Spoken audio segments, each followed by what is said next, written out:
Hi, everyone. I'm retired meteorologist Pat Prokop right here in Savannah, Georgia. And today is Thursday, September 4th. And we are moving into the new month out of the old wet month of August. Well, I tell you, August was really wet across our region. Also, being September, we are constantly monitoring the tropical Atlantic Ocean because this is the time of the year to keep an eye on that. And there's something that we're watching right now. Let's talk first of all about the wet August across our area.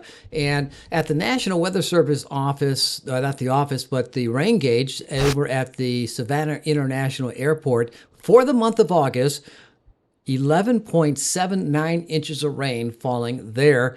Normal is 4.46 for the 5.46 for the month of August. But that was at the airport. Who lives at the airport?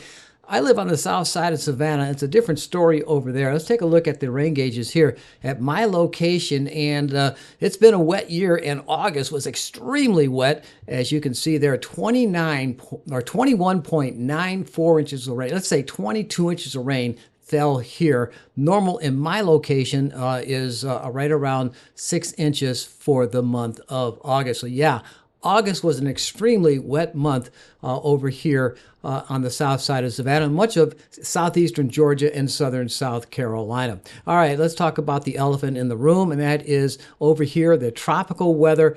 Clicking on the tropical weather outlook, there is the information coming in from the National Hurricane Center.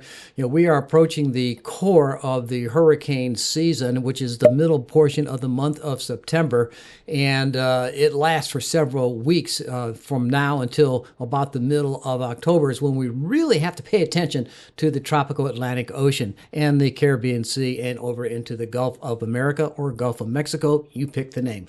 Anyway, the National Hurricane Center is watching this system out here right now. It's not developed into much yet, but it is has the potential. A broad area of low pressure has formed along the tropical wave over the eastern tropical Atlantic Ocean. Recent satellite imagery, and I'm going to show you that in just a second, suggests that the system continues to slowly become better organized with shower and thunderstorm activity along the eastern periphery. Environmental conditions are favorable for additional development of this system, and a tropical depression is likely to form by this weekend as it moves slowly westward at 5 to 10 miles per hour across the eastern and central tropical Atlantic Ocean. Interest in the Lesser Antilles and the Leeward Islands should monitor the progress of this system as it approaches from the east by the middle of next week. So where does it go from there? Well, anytime you have a system like this over in the Atlantic Ocean approaching the Leeward Islands and the Windward Islands, you have to pay attention to it because those are the storms that could become very strong and could be affecting our area. All right, let's take a look at that satellite imagery. And where is it? There it is. And there is that system. This is not it over here. It is the one over here. So let's zoom in on that. And you can see the system is trying to get slowly organized as it's slowly drifting off to the west at this time. Another wave in the continent of Africa is developing and moving toward the coast. We'll have to pay attention to that later. But right now, keeping an eye on this system to the west of the Cabo Verde Islands and moving toward the west at about 10 miles per hour. All right, let's take a look at what the computer models say because these are, keeping an eye on the system. This is the GFS, and the GFS, again, has been biased with storms developing particularly past the 200-hour mark, and this goes up to 300 hours here. There you can see it over there in the central tropical Atlantic Ocean, developing and moving westward, crossing the Leeward Islands, and then moving in toward the southern tip of Florida. And the remaining portion right there shows the storm and where it goes from there. Projections are moving up to the north and back to the northeast. That's the GFS. As I mentioned earlier, it is biased for trying to overdevelop tropical storms and hurricanes, particularly past the 200-hour mark in its forecast, and that's the 300-hour mark right there. All right, let's take a look at the next model, and that's the the Canadian model, and it's showing similarities to the GFS with the system going to the west-northwest.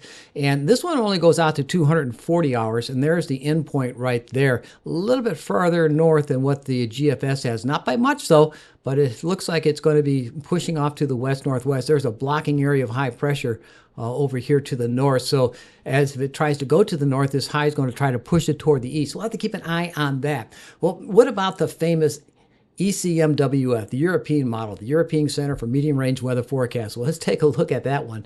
And you're going to be surprised what this one shows. And it's not showing much. There it is right there. And it's moving off to the west like the GFS. And then all of a sudden it just loses it. It just fizzles out and it's just gone. So what's going on with the GF or the ECMWF? Right there, it just fizzles out. It goes to the 300-hour mark, and then that's it. Nothing else to worry about with that. So keeping an eye on the tropics. We really don't know what's going on right now because anytime beyond actually 7 days, which is what, 162 hours, you really have to take the situation with a grain of salt. So we're keeping an eye on it. Just to let you know, things are out there. There it is out in the far eastern Atlantic Ocean, approaching the central tropical Atlantic Ocean.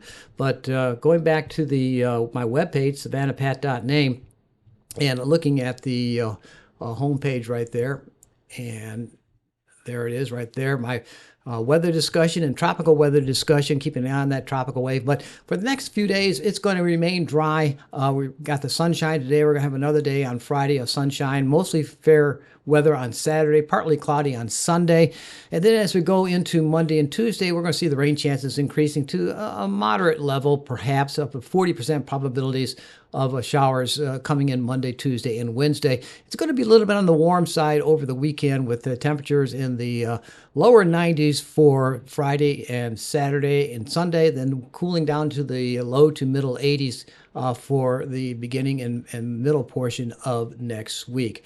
All right, I'll keep you posted on that tropical system in the Atlantic Ocean over the next several days. Hopefully it does what the European model says, but we'll have to keep an eye on it because you never know this time of the year. Things are very changeable, and we know that. So we're going to keep an eye on it just for you. Thanks for watching, and I'll see you later. Bye.